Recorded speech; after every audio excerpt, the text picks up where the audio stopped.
Shalom, selamat pagi Bapak Ibu Saudara-saudara yang terkasih dalam nama Tuhan.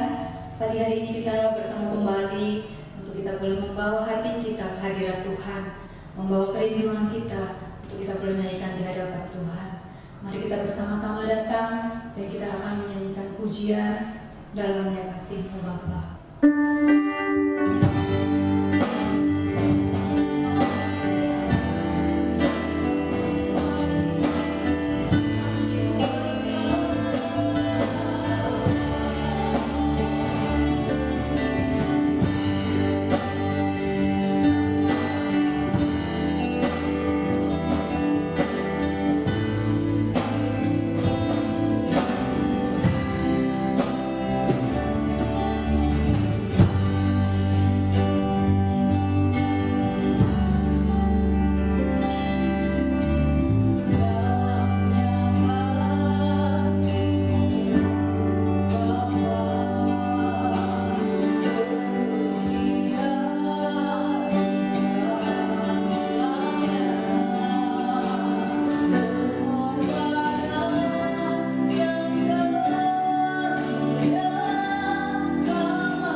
Bapak Ibu saudara-saudara yang dikasihi dalam nama Tuhan, kita membawa kerinduan hati kita kepada Tuhan. Kita nyanyikan pujian Anak Allah Yesus nama.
Kita akan menerima kebenaran firman Tuhan.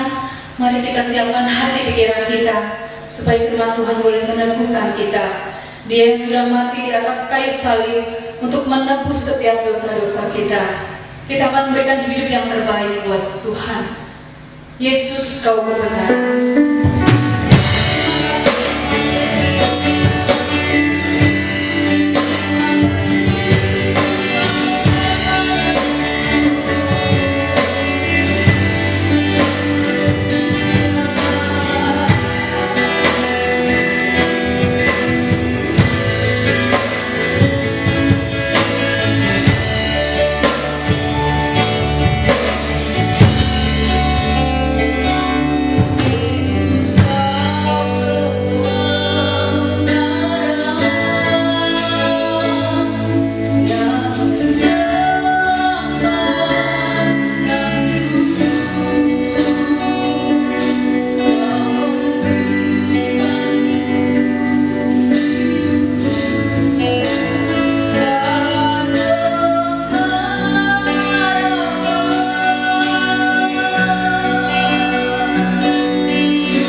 Puji nama Tuhan, saudara-saudara kekasih dalam Tuhan, Shalom.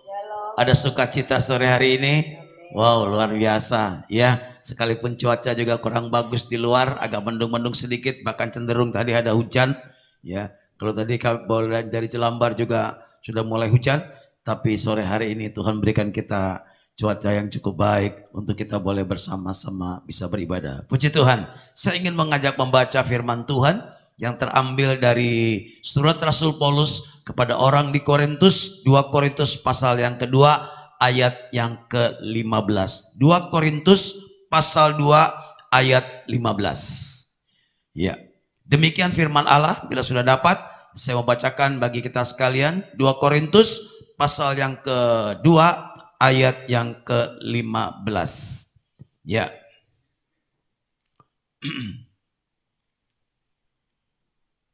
Next, berikut. Ya. 2 Korintus. Sebentar.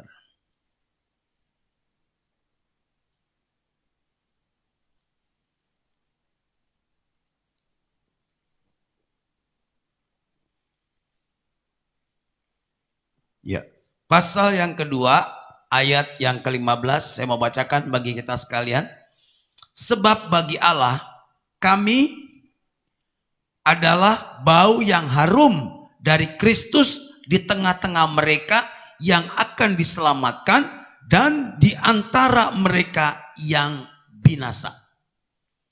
Saudara-saudara kekasih, ayat ini sungguh memberikan sebuah pandangan atau memberikan sebuah gambaran bahwa Rasul Paulus dikatakan kami ini adalah ya merupakan sebuah keadaan atau sesuatu yang dikatakan bau harum Kristus.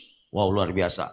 Bau harum yang dari Kristus di tengah-tengah mereka yang akan diselamatkan dan di tengah-tengah mereka yang akan binasa.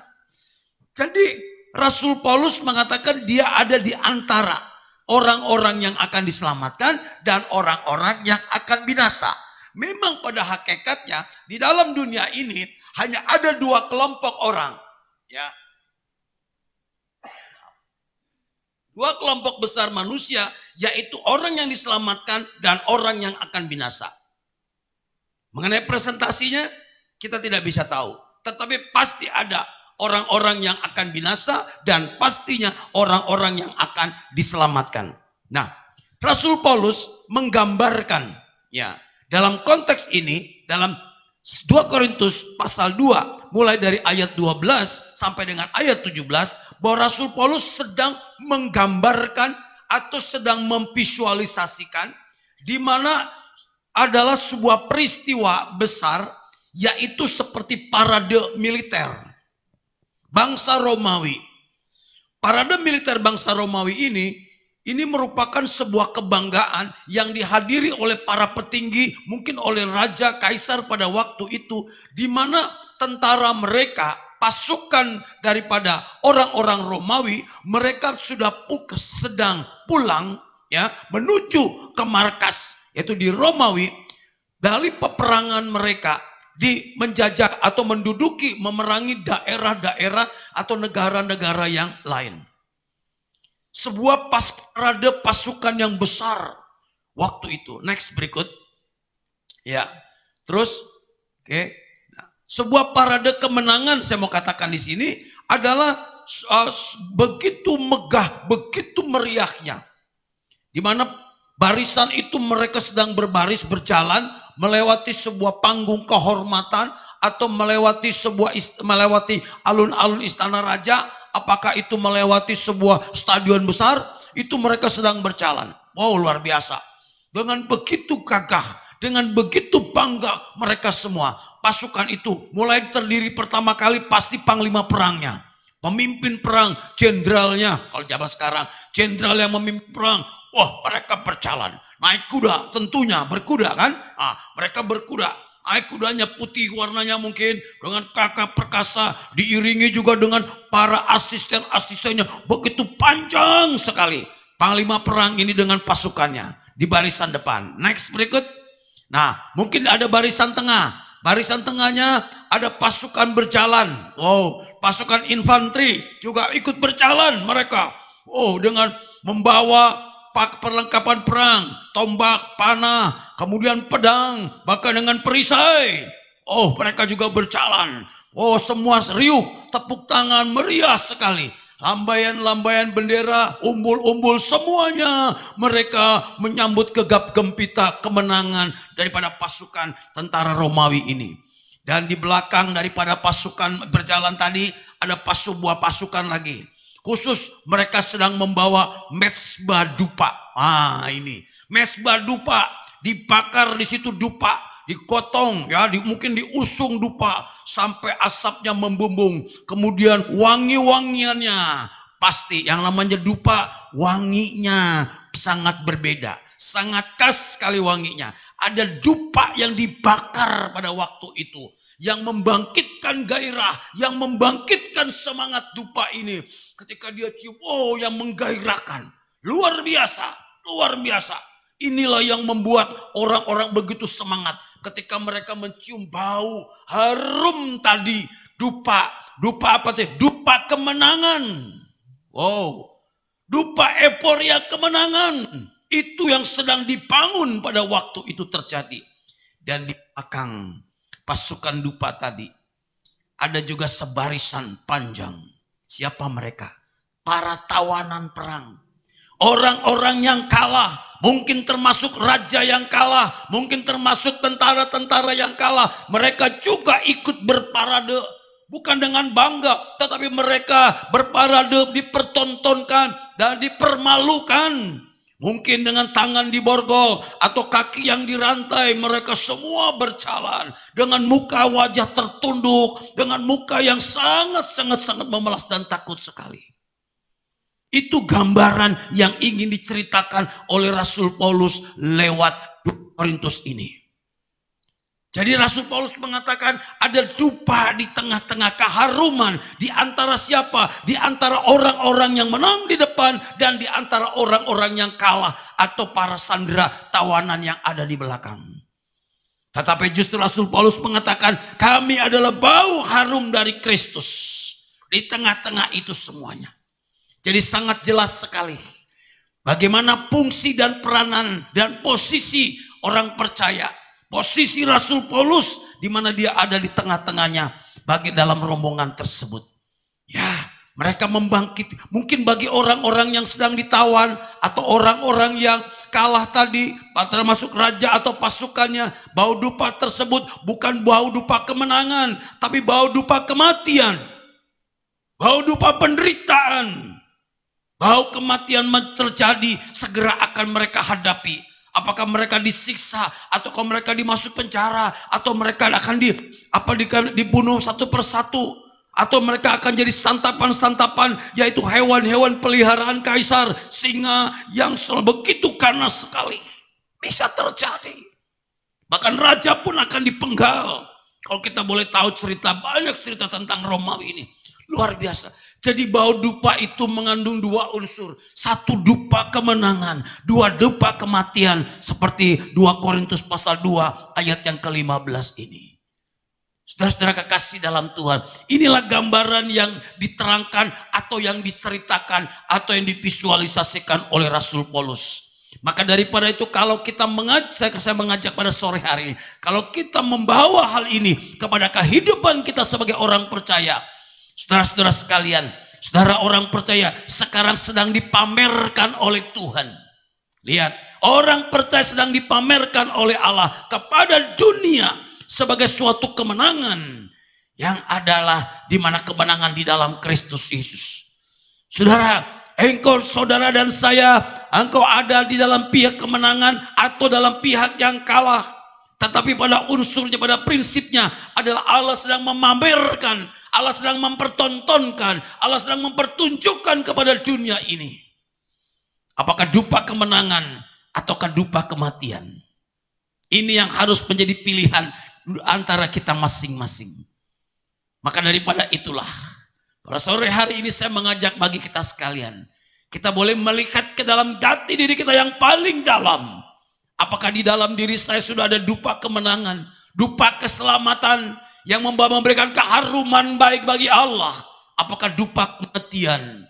Di mana kita boleh juga tahu pada hari-hari ini, pada akhir-akhir ini, bahwa kematian sedang merajalela di mana-mana terjadi. Dan bukan hanya di bumi Indonesia, bahkan di seluruh dunia ini, dupa kematian secara fisik terjadi di mana-mana. Ada tangisan. Kalau kita boleh mengerti, boleh melihat, mendengar berita di sana sini juga, ya, saya ini sudah tidak ada, meninggal, ini meninggal dan sebagainya. Ini adalah merupakan sebuah tanda, ini adalah merupakan sebuah indikasi bahwa dupa kematian sudah makin hari makin nyata di dalam kehidupan ini.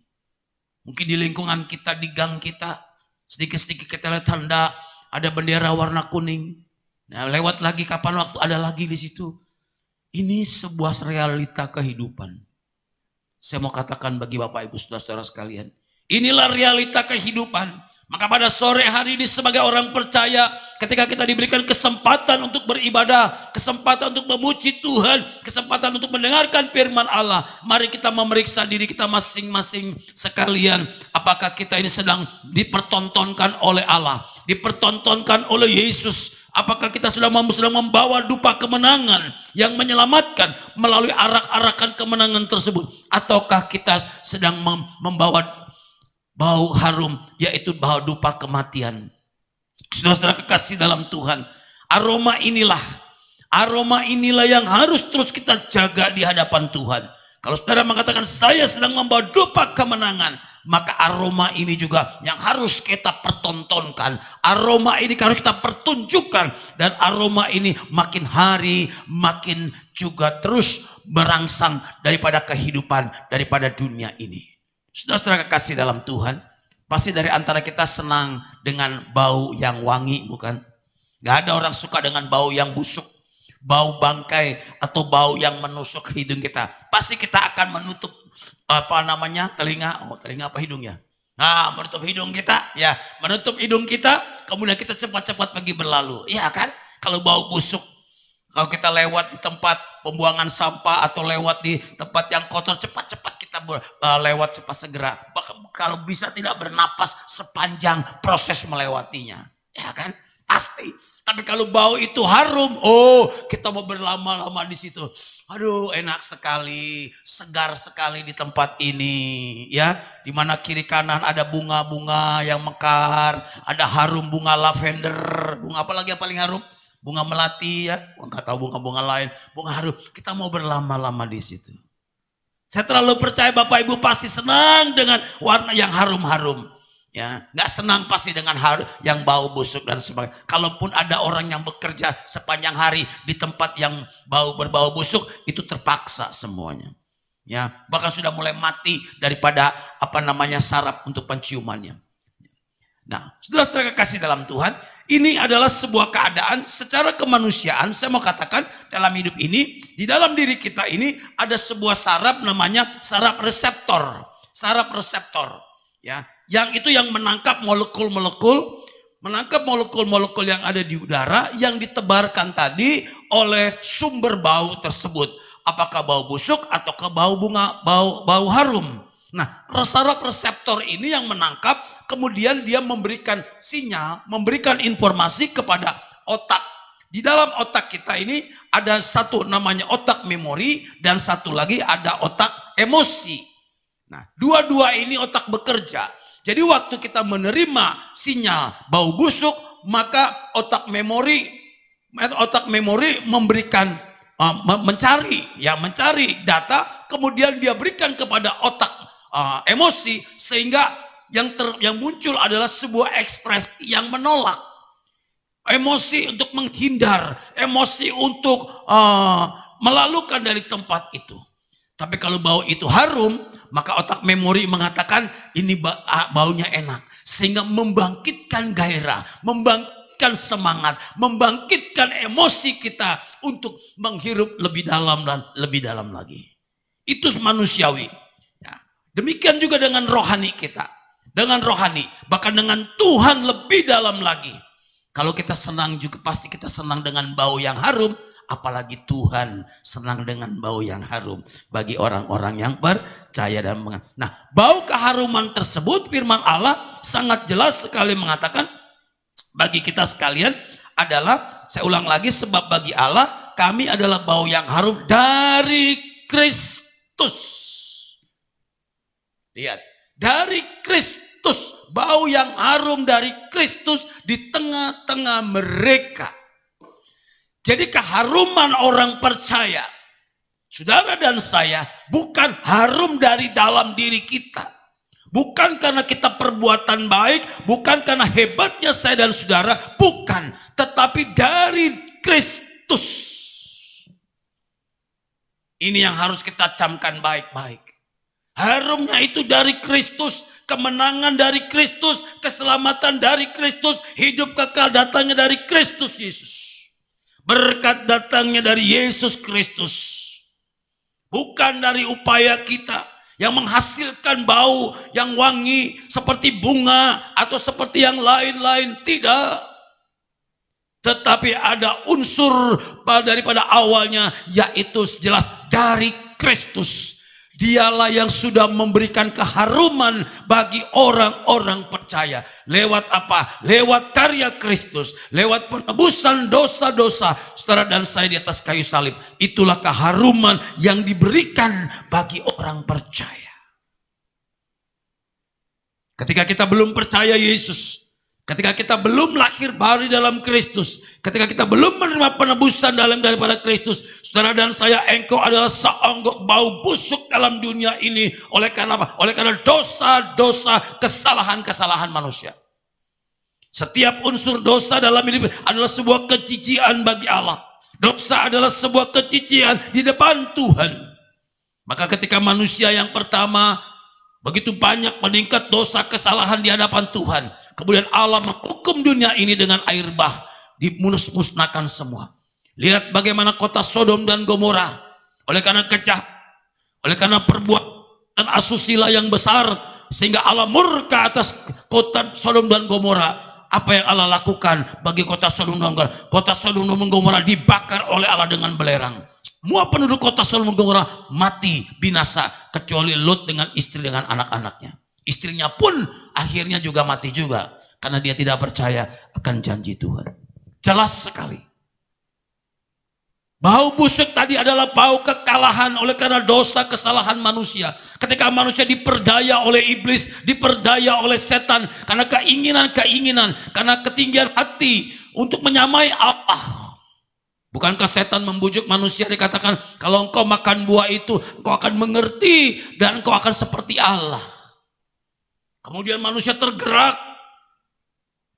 keegoisannya, tergerak ambisinya untuk melakukan hal tersebut. Maka pilihannya adalah pilihan yang salah. Itulah yang saya maksud dengan bau kekalahan, bau busuk tadi. Yang sedang berjalan menuju kepada kematian kekal, sedang berjalan tertunduk menuju kepada kebinasaan. Tidak lagi ada senyuman, tidak ada lagi sorak kemenangan, tidak ada lagi sorak euforia yang menggegap gempita, tapi yang ada tertunduk dan terus sedang terikat oleh karena dosa. Ada berapa banyak orang yang karena dosa dia tidak bisa bersukacita. Oleh karena dibelenggu oleh berbagai keinginan kehidupan ini, sehingga sekalipun dia memiliki segala sesuatunya, yang adalah keresahan terjadi. Saya banyak mengamati orang-orang yang sedang terikat oleh karena dosa. Dia boleh memiliki segala sesuatu materi dalam dunia ini, tetapi dalam jiwanya kosong, dalam jiwanya hampa, penuh dengan keterikatan akan hal dosa tersebut. Tidak akan bisa terlepas. Tidak akan bisa terlepas. Dia tidak bisa melepaskan diri daripada sebuah ikatan dosa, perhambaan dosa. Dia hanya sedang meratap. Tatapannya kosong, tanpa pengharapan. Dia tidak bisa menghargai sesuatu yang dia miliki secara materi. Tidak bisa menghargai lagi. Bahkan ini hanya sebagai sebuah alat untuk memberikan sedikit kelegaan melalui ikatan-ikatan tadi. Kalau boleh kita perhatikan bagaimana orang-orang yang ditawan oleh narkotika, ya, apapun yang dia punya dia jual demi untuk mendapatkan sesuatu, obat tersebut hanya untuk menenangkan jiwanya. Lihat, ini terjadi di tengah-tengah kehidupan kita.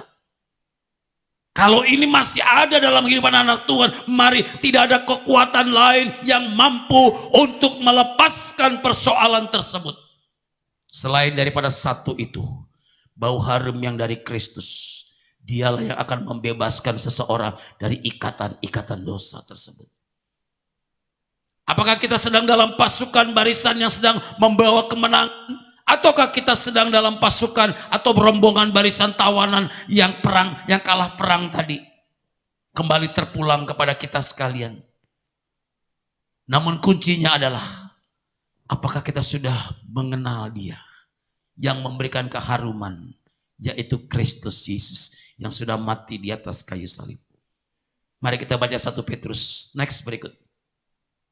Ya, terus. Sudah kelar. 1 Petrus pasal 1 ayat 18 dan ayat 19. Demikian firman Tuhan. Next, terus 1 Petrus. Ya. Sebab kamu tahu bahwa kamu telah ditebus dari cara hidupmu yang sia-sia, yang kamu warisi dari nenek moyangmu, itu bukan dengan barang yang fana, bukan pula dengan perak atau emas, melainkan dengan darah yang mahal, yaitu darah Kristus yang sama seperti darah anak domba yang tak bernoda dan tak bercacat. Inilah yang dimaksud tadi dengan darah Kristus oleh Rasul Paulus tadi. Oleh Kristus, keharuman dari Kristus kemudian diterangkan, dibukakan lebih jauh lagi oleh Rasul Petrus, yaitu penebusan dari cara hidup yang sia-sia, dari cara hidup yang berbau busuk, dari cara hidup yang sedang menuju kepada kebinasaan atau kekalahan yang diwariskan oleh nenek moyangmu, yaitu Adam dan Hawa. Kemudian apa? Kemudian masuk ke dalam lewat darah domba, bukan dengan emas dengan perak, tapi dengan darah, supaya saudara dan saya hidup di hadapan Dia dengan tak bercacat dan tidak bernoda. Hanya ini satu-satunya cara. Kalau pujian tadi mengatakan satu-satunya yang ku andalkan, satu-satunya yang ku percaya, satu-satunya yang ku harapkan, memang tepat sekali dalam hidup ini. Tidak ada lain lagi. Jalan lain tidak ada yang membawa saudara dan saya berpindah dari rombongan yang sedang kalah atau yang berbau busuk tadi kepada yang berbau wangi. Tidak ada cara. Bukan dengan kekuatan, bukan dengan gagah, bukan dengan emas dan emas perak. Kalau saudara bayar hutang itu, tidak bisa. Tidak akan sanggup membayar hutang. Tapi dengan darah Kristus, sama dengan darah anak domba yang tak bercacat dan tak bernoda ini. Kalau tadi pagi saya bahas anak domba yang tak bercacat, pada sore hari ini Roh Kudus menggerakkan untuk saya juga membagikan firman Allah bagi jemaat Tuhan. Saudara-saudara kekasih dalam Tuhan, ini yang harus kita pegang teguh. Dalam masa-masa sukar, masa-masa sulit ini, kita boleh melihat betapa mahal harga yang Tuhan sudah bayar dalam hidup saya dan saudara. Yaitu bukan dengan emas perak, bukan dengan kekuatan, bukan dengan sesuatu hal materi, tetapi dengan darah Kristus itu sendiri. Maka betapa lebihnya darah Kristus. Dialah yang sudah memberikan keharuman bagi kita sekalian. Apabila kita masih belum harum dalam hidup ini, mari kita periksa masing-masing. Apakah bau badan kita ini, badan rohani ya, bukan badan jasmani. Beda-beda badan jasmaninya. Tergantung daripada minyak wangi yang dipakai. Ya, cucu saya aja kalau habis mandi kasih minyak wangi. Ya, kakeknya nggak pakai minyak wangi, cucunya pakai minyak wangi. Wangi sekali kata saya. Ya, lihat. Bukan bau ini, tapi adakah kita memberikan keharuman bau Kristus? Bau yang harum sehingga orang ada dekat, ketika orang dekat dengan kita, oh enak sekali berdekatan. ada damai, ada sukacita. Bukan hanya punya duit saja didekatin orang. Ketika nggak punya uang kita dijauhkan orang. Tidak. Tapi apakah sungguh-sungguh hidup kita sudah menebarkan bau yang harum dari Kristus Yesus. Sehingga orang boleh datang. Kumbang boleh datang. Ya kan? Kumbang kan senangnya dengan bunga yang harum. Ya, kumbang hinggap. Di sana ada bunga yang harum. Bunga tidak pernah menolak. Ketika sari buahnya diisap, dia nggak menolak. Kata-kata, kumbang jangan isap saya dong. Ditutup kemudian itunya cungkupnya ditutup. Tapi dia tetap memberikan kepada kumbang. Kenapa? Karena bunga yang sejati itulah yang akan dicari oleh banyak orang. Saudara kekasih dalam Tuhan, bunga tidak pernah kehilangan atau kehabisan daripada aroma baunya. Tapi dia terus memproduksi, sehingga berdampak bagi banyak orang. Berdampak dan sebagainya. Ini yang Tuhan mau bagi orang percaya, saudara dan saya. Next, berikut. Nah, dengan dasar ini, ada dua hal saja yang pada sore hari ini yang akan saya bagikan sebagai perhatian kita. Apakah status saudara dan saya?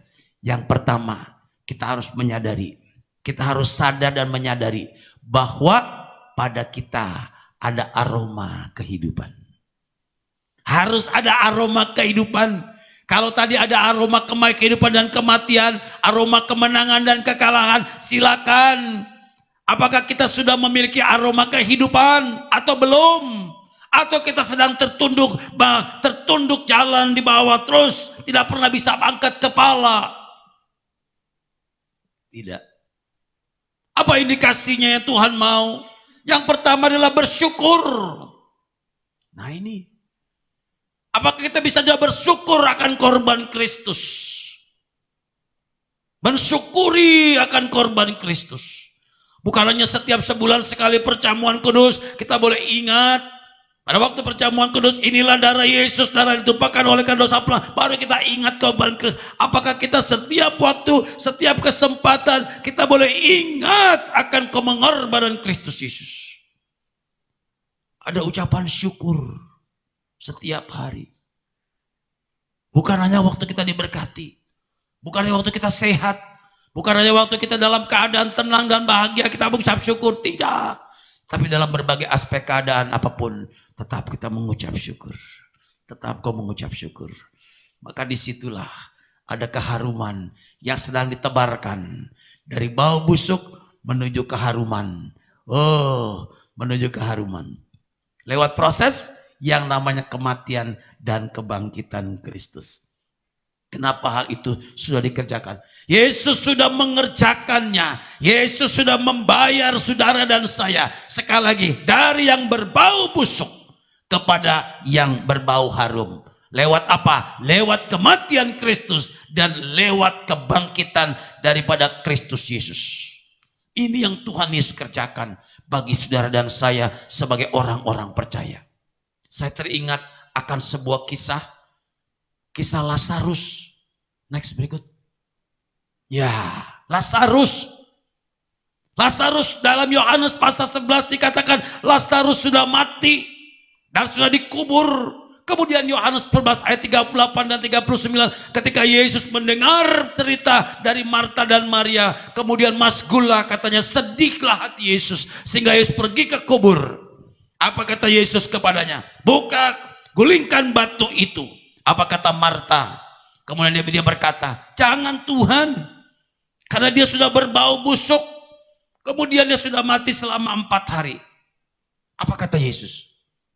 Tidakkah engkau percaya? Tidakkah engkau percaya? Jadi yang sanggup untuk mengubah dari bau busuk menuju kepada keharuman, menuju kepada kehidupan yang kekal, hanya satu-satunya Yesus yang kau percaya dan kau muliakan pada hari ini. Tidak ada yang lain. Belum pernah terjadi orang mati bangkit. Belum pernah terjadi. Tapi Tuhan telah mempertontonkan. Yesus telah menunjukkan seorang yang bernama Lazarus dibangkitkan oleh Yesus. Memang setelah itu dia juga akan mati lagi. Tapi Yesus ingin menunjukkan bahwa dia memiliki kuasa atas maut. Yesus menunjukkan ada kuasa untuk membangkitkan orang mati. Ini yang Yesus inginkan. Kemudian dia menyelesaikan lewat karya dirinya sendiri. Dia mati, kemudian dia bangkit kembali pada hari yang ketiga.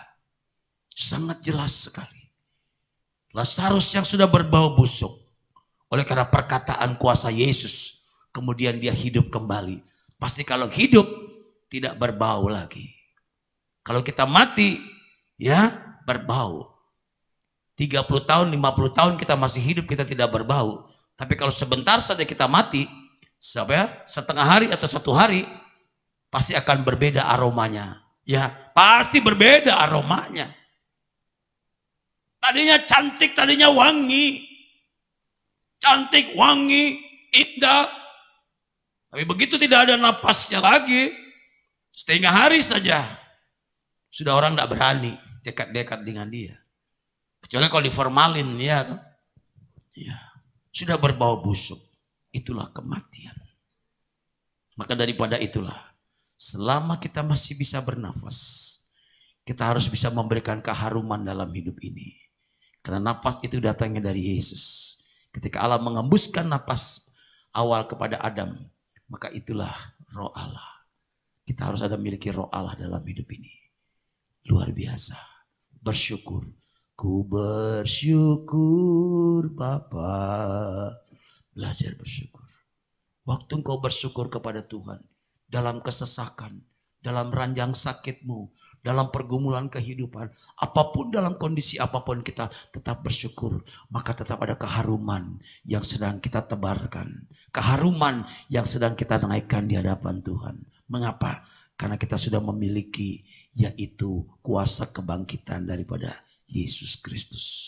Sadar bahwa kita adalah aroma kehidupan. Sadar, menyadari, mengintrospeksi diri. Kalau di dalam diri saya, di dalam diri saudara sekalian, ada aroma kehidupan. Kalau belum ada aroma kehidupan, ayo cepat-cepat berjumpa secara pribadi dengan Yesus. Alami perjumpaan pribadi dengan dia. Aroma kehidupan tidak datang dalam sebuah keramaian.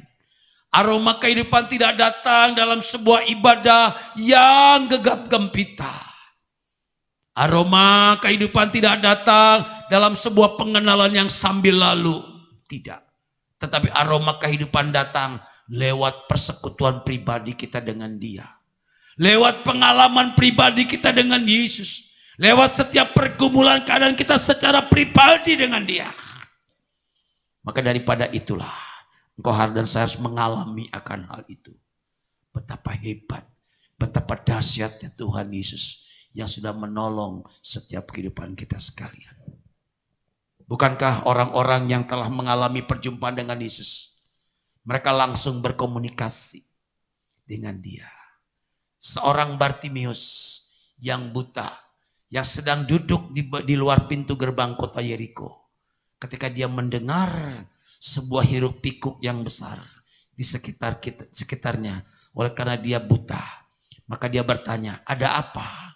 Ada apa ini? Ada sebuah kegaduhan. Maka orang lain berkata kepadanya, diinformasikan, ada Yesus orang Nazaret yang sedang lewat. Lihat, berita itu setelah disampaikan, kemudian memori dan emosinya bangkit tadi. Saya mau katakan dalam saraf otaknya. Memorinya bangkit. Emosinya kemudian bergerak. Emosi di sini berbicara soal hasrat. Emosi di sini berbicara soal gairah. Emosi di sini berbicara soal passion. Ya, emosi di sini. Gairah, semangat dari duduk minta-minta. Kemudian dia berteriak keras-keras. Yesus anak Daud, kasihanilah aku. Ini kan sebuah emosi. Sebuah gairah. Dalam keterbatasannya. Dalam ketidakmampuan. Dalam kegelapan. Tetapi ketika dia mendengar nama Yesus. Itulah yang menjadi kunci utama. Dia melakukan tindakan, berteriak sampai berkali-kali. Sampai Yesus mendengar teriakan daripada Bartimius. Sehingga Yesus berkenan, panggil dia. Wow, apa yang kau mau aku perbuat, kata Yesus. Apa kata Bartimius? Rabuni, artinya celikan aku Tuhan, celikan aku Rabi. Seketika itu juga matanya celik. Ini Yesus. Bapak Ibu sekalian, seberapa jauh pergumulan hidup kita, keterbatasan setiap pribadi kita masing-masing. Apapun menjadi kelemahan bagi kita sekalian, jangan pernah kita bersungut-sungut. Jangan pernah kita berbantah-bantah. Jangan pernah kita tawar hati. Tapi tetap senantiasa bersyukur kepada Tuhan. Maka disitulah kekuatan. Ketika Yesus lewat dalam hidup kita, kau boleh menangkap sebuah sinyal. Kau boleh menangkap sebuah keadaan. Ada Yesus di tengah-tengah hidup saudara dan saya. Kau boleh berseru kepadanya. Tuhan, Tuhan Yesus tolong aku Tuhan.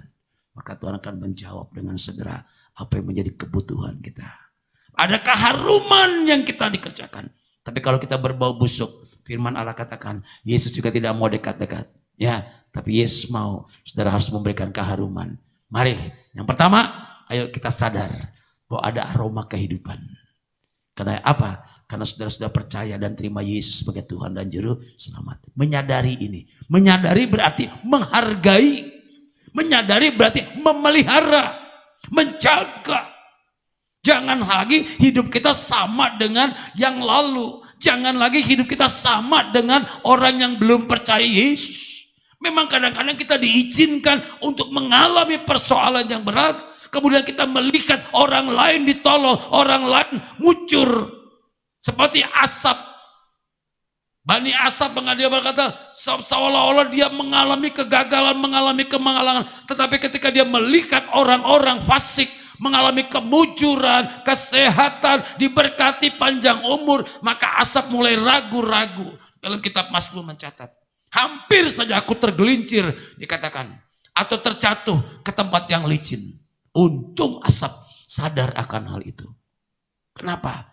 Karena sedang diuji, sedang diproses. Apakah kita taat dengan dia dalam segala keadaan?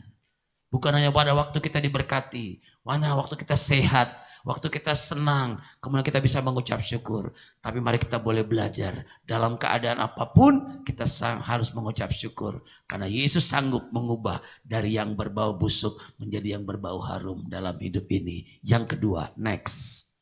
Iya. Orang percaya dikenal dari aromanya. Nah ini. Banyak orang suka mengenal seseorang dari baunya. Ya. Kalau baunya ini nih, pasti minyak wanginya ini. Oh yang pakai ini si ini nih. Ya. Orangnya belum muncul, baunya sudah kedengaran. Sudah apa? Sudah tercium. Ya.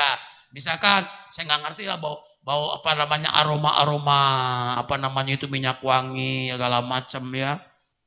Kalau orangnya belum kelihatan, tapi minyak wangi udah tercium. Oh ini baunya ini loh, baunya kok Yosi ya, Yose ya, baunya Yose atau baunya Mariani ya kan? Udah, ini baunya si Mariani nih ya. Jadi ada aroma yang dikeluarkan, ya, belum kelihatan orangnya, tapi baunya bau Pasuhindra Japar, misalnya bisa aja kan, iya. Dulu zaman dulu katanya kalau suaminya pergi keluar kota, ini dulu saya nggak ngerti sekarang, suami keluar kota, anaknya sakit nih ya sakit, oh ini kangen bapaknya katanya, kangen bapaknya, kemudian anaknya diselimuti dengan selimut bapaknya supaya ada bau bapaknya, jadi sehat, kangennya. Kedulu ya orang dulu, saya bukan karena sekarang sih nggak percaya ya kan, dulu zaman nenek saya kan gitu katanya. Kalau bapaknya lagi pergi keluar kota, anaknya kangen, kemudian demam. Kemudian katanya, yuk dikasih baju bapaknya supaya ada bau bapaknya, jadi ya anaknya sehat. Ya, gitu. Tidak salah. Ya. Bukan sesuatu hal yang mistis, bukan itu kan. Jadi ingat dia, oh iya kan, ingat. Nah, demikian juga dalam kehidupan. Perhatikan aja ketika Ishak tahu Ishak ya?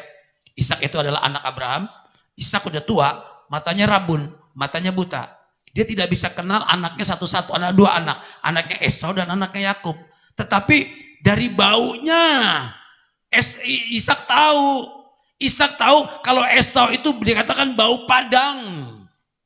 Karena Esau itu seorang pemburu. Jadi sangat akrab sekali waktu Esau atau Ishak mau memberkati. Ketika Yakub menipu bapaknya Ishak itu datang, Ishak itu Yakub adiknya, ketika dia menipu, kemudian karena dia tidak buta, dia tidak bisa lihat, dan dia dengar dari suaranya suara Yakub, ya, suaranya suara Yakub, tetapi baunya bau Esau. Nah, ini bingung jadi akhirnya. Ishak jadi bingung, tapi karena disajikan makanan, kemudian Ishak makan dengan lesat. Ada makanan buruan, ada olahan, kemudian ada buah-buahan. Kemudian Ishak berkenan memberkati Yakub. Ya, baunya bau padang dikatakan. Itu yang Tuhan gemari, bau padang. Ya, apa maksud bau padang? Adalah bau pekerja. Bau pekerja. Orang yang rajin, orang yang giat melayani, orang yang giat bekerja. Itu bau padang. Bukan bau baju orang yang di ruang AC tenang. Sekarang kan di ruang AC kan gak kemeringin. Tapi ke bau padang itu bau di luar kena panas terik, kena hujan. Itu yang mendatangkan kesukaan Allah. Artinya apa? Orang-orang percaya tidak malas, suka bekerja. Mari kita baca Kisah Para Rasul. Ya. Pasal 4 ayat 13. Ketika sidang itu melihat keberanian Petrus dan Yohanes dan mengetahui bahwa keduanya orang biasa. Lihat, orang biasa, tidak terpelajar, heranlah mereka. Dan mereka mengenal keduanya sebagai pengikut Kristus. Mengenal. Setelah diselidiki biografisnya, diselidiki riwayat hidupnya, mereka itu orang biasa. Mereka bukan dari kelompok terpelajar. Mereka adalah kaum nelayan di Danau Galilea. Orang-orang yang tidak terpandang. Maka dia sangat heran sekali. Kenapa Petrus dan Yohanes bisa berkata-kata sedemikian baiknya. Hikmat yang luar biasa. Ini waktu di pengadilan Mahkamah Agama. Mahkamah Agama. Kenapa? Jadi masalah. Waktu itu Petrus dan Yohanes ada di Yerusalem. Kemudian sore hari waktu jam 3 petang dia akan naik sembahyang ibadah ke bait Allah. Di depan pintu gerbang ada orang yang lumpuh sejak lahir. Ada orang lumpuh sejak lahir yang meminta-minta. Kemudian dikatakan apa? Emas perak tidak ada padaku, tapi dalam nama Yesus bangkit dan berjalanlah. Maka si orang lumpuh ini berjalan, bangkit berjalan. Dia naik datang ke bait Allah. Dia sambil melompat-lompat si lumpuh tadi. Kemudian orang pada heran, loh kenapa ini si lumpuh tadi di depan sekarang bisa berjalan, bisa melompat-lompat. Dia cerita, ada orang itu yang menyembuhkan saya. Orang itu yang membuat mukjizat. Ditunjuk Petrus dan Yohanes pada waktu itu. Maka gemparlah bait Allah waktu itu. Maka dipanggil dia, atau jadi keributan. Maka dikatakan mereka bersaksi. Berani bersaksi, luar biasa. Apa kemudian yang menjadi kuncinya? Mengenal keduanya sebagai pengikut Kristus. Ini kuncinya. Apakah sekarang bagi kita sebagai orang percaya? Dunia sudah mengenal saudara dan saya. Bukan dari jati diri kita. Bukan dari kelakuan kita yang buruk. Bukan daripada sesuatu yang lahiriah. Tetapi lewat karakter Kristus yang ada di dalam hidup kita masing-masing. Orang lain mengenal saudara dan saya. Oh, kalau orang ini mah, tetangga saya ini mah orang Kristen, pengikut Yesus. Dia orangnya baik. Dia orangnya ramah, suka menolong, dan sebagainya. Oh, pantas karena dia orang percaya Yesus. Bukan, oh dia orang Kristen, bikin kerusuhan, bikin keributan, bikin kacau di kampung kita. Tidak begitu, saudara. Mengenal keduanya sebagai pengikut Kristus. Seberapa jauh orang-orang di sekitar kita mengenal diri kita sebagai orang pengikut Kristus. Ya, di lingkungan saya selalu orang panggil saya Pak Pendeta. Pak Pendeta, dari orang yang muda sampai yang tua semuanya panggil Pak Pendeta. Dulu manggil saya nama saya, yang cincin udah tua panggil nama saya. Sekarang enggak, Pak Pendeta, semuanya hormat Pak Pendeta. Bukan karena saya dihormati, tidak. Tetapi karena kita ada Kristus dalam hidup ini. Bukan jabatan yang kita dihormati, tetapi kita memiliki Kristus dalam hidup ini. Bukan setelah jadi orang kaya, engkau dihargai oleh orang. Tidak, tapi karena Yesus ada di dalam kehidupan kita.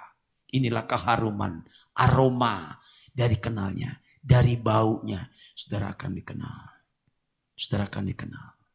Saudara masuk di gang madrasah, tanya rumah Pak Pendeta di mana. Tak kasih tahu di ujung sana tuh. Orang jadi tahu. Saudara-saudara, demikian juga saya percaya. Kalau hidup kita ada aroma yang wangi, maka kumbang-kumbang pasti akan datang. Akan mau dengar ada berita yang baik atau tidak. Bukan gosip, bukan sesuatu yang meruntuhkan, tapi sesuatu yang membangun kerohanian. Orang lain bisa melihat, kenapa sih dalam masa-masa sulit ini kok keluarga ini tenang-tenang, bapak ini sehat-sehat, ibu ini sehat-sehat. Apa rahasianya? Oh, rahasianya mengucap syukur kepada Tuhan. Yang kedua, kita boleh menebarkan aroma-aroma yang baik dalam hidup ini. Lewat perkataan, lewat pikiran, bahkan lewat perbuatan-perbuatan kita. Ada aroma yang kita keluarkan. Dua perkara ini yang harus menjadi bagian hidup kita. Kalau kita belum menaburkan aroma ini, ingat apakah kita sudah menjadi aroma Kristus tadi. Bau yang harum dari Kristus atau belum. Itulah kunci pertamanya. Dan berikutnya, supaya orang mengenal setiap kehidupan kita. Ada Kristus, ada kebaikan-kebaikan yang kita tabur. Supaya nama Tuhan dipermuliakan. Sebagai penutup, next selanjutnya. Ini kenikmatan yang dipuji oleh Tuhan. Dipuji oleh Salomo kepada permasyurinya yang bernama Sulami. Betapa nikmatnya kasihmu Dinda, oh pengantinku. Lebih harum bau minyakmu daripada segala macam rempah. Dan bau pakaianmu seperti bau gunung Libanon. Wow, luar biasa. Ini pujian mempelai laki-laki kepada mempelai perempuannya. Baru minggu lalu pasangan muda ini, Jose dan Mariani, diberkati Tuhan. Ya. Saling memuji betapa harumnya kasihku Dinda. Oh haleluya, pengantinku. Lebih harum bau minyakmu daripada segala macam rempah-rempah. Kalah rempah-rempah, kalah. Gak perlu minyak-minyak wangi yang mahal-mahal. Oh, tapi bau kekasihku itu jauh lebih harum. Maksudnya apa bau kekasihku? Sekalipun bau asap dapur. Bau yang lain, bau ompol cucu lah, segala macam ya. Karena karakter dan sikap kita memberikan keharuman bagi mempelai laki-laki kita Tuhan Yesus Kristus. Inilah pujian dari mempelai laki-laki, yaitu Kristus kepada gerejanya pada akhir zaman. Saudara dan saya, kita adalah mempelai wanita. Kita sedang didandani oleh Tuhan. Kita sedang diminyaki. Kita sedang dirempah-rempahi seperti Ratu Esther. Dirempah-rempahi ketika pada waktunya dikeluarkan, ditampilkan Ratu Esther di hadapan Raja Asveros. Demikian juga gereja Tuhan akhir zaman ini sedang dirempah-rempahi, sedang diproses, sedang diuap. Ini yang pakai diuapkan, sedang dimacam-macamin lah. Pokoknya mandi kembang 7 rupa, segala macam sedang diproses. Ya, seperti mempelai. Nanti pada tiba waktunya, hari tiba, hari pengantin. Pengantin laki-laki kita Yesus untuk yang kedua kali datang kepada dalam dunia ini. Saudara dan saya, kita dalam keadaan kudus dan tidak bercacat dan tidak bercelah. Hebat. Bukan rempah-rempah dunia, minyak wangi yang mahal-mahal. Apalagi lewat condet situ tuh, tukang minyak wangi banyak sekali. Ya, orang yang di Cililitan pasti tahu. Roy tahu itu condet bawa itu gudangnya rempah-rempah. Tapi rempah-rempah mengantin perempuan gereja Tuhan. Karakter dan sikap gereja harus lebih wangi daripada rempah-rempah itu. Dan kedua, bau pakaianmu seperti bau gunung Libanon. Oh, bau gunung Libanon dibawa-bawa di sini. Karena di Libanon itu ada sebuah pohon yang besar, pohon aras namanya. Pohon aras itu wangi, memberikan wangi. Ya, akar batangnya itu wangi. Jadi rempah-rempah itu dibuatnya dari bahan kayu pohon aras salah satunya. Dan itu hanya ada di gunung Libanon. Maka dikatakan bau pakaianmu seperti bau gunung Libanon. Pakaian berbicara apa? Kelakuan kita, sikap kita, pakaian baju kita. Iya kan? Apa yang dilihat oleh orang? Apa yang ditangkap oleh panca indera orang? Pakaian kita, apa yang kita kenakan, itulah yang ditangkap. Sikap kita, perkataan kita, karakter kita, kelakuan kita, itu yang ditangkap oleh orang. Supaya menjadi keharuman bagi kemuliaan nama Tuhan. Saya percaya saudara-saudara sekalian yang pada sore hari ini hadir, kita juga boleh memberikan keharuman bagi kemuliaan nama Tuhan. Dimanapun kita ditempatkan, dimanapun kita berada, disitulah nama Tuhan dipermuliakan lewat setiap kehidupan kita. Bukan karena kita minoritas kecil, tidak. Tetapi sekalipun kita kecil, minyak wangi nggak perlu banyak-banyak. Ya, minyak wangi nggak perlu sajrigen, ya, sebanyaknya seperti minyak goreng. Tidak, sebotol kecil saja minyak wangi sudah mengharumkan seluruh ruangan. Lihat, ya, apa minyak wangi dijual jerigenan? Nah, pasti botol-botol kecil. Lihat, perempuan Maria yang memecahkan minyak wangi kaki Yesus, kemudian dia meminyaki Yesus dan harumnya memberikan keharuman semerbak seluruh ruangan. Hari ini orang percaya ditempatkan harus memberikan keharuman bagi seluruh penjuru negeri kita Indonesia, dan kita percaya negeri kita dipulihkan oleh Tuhan, nama Tuhan dipermuliakan. Amin. Haleluya. Sekarang saudara-saudara kasih dalam Tuhan Yesus, marilah kita pulang kepada kehidupan kita masing-masing untuk melakukan kebenaran firman Allah dalam setiap aspek kehidupan kita. Tuhan, sehingga hidup saudara sekalian disertai oleh Tuhan dengan berkat-berkat ilahi, berkat-berkat kesehatan, bahkan dengan berkat-berkat jasmani Tuhan limpahkan. Sekarang terimalah berkat yang daripada Allah. Jemaat yang sah dalam iman, terimalah berkat Tuhan. Tuhan memberkati engkau dan melindungi engkau. Tuhan menyinari engkau dengan wajahnya dan memberikan engkau kasih karunia. Serta Tuhan menghadapkan wajahnya kepadamu, memberikan engkau damai sejahtera di dalam Tuhan kami Yesus Kristus, dan persekutuan kuasa Roh Kudus menyertai kita sekalian mulai sore hari ini sampai Tuhan datang kembali. Terpujilah nama Tuhan. Haleluya. Amin.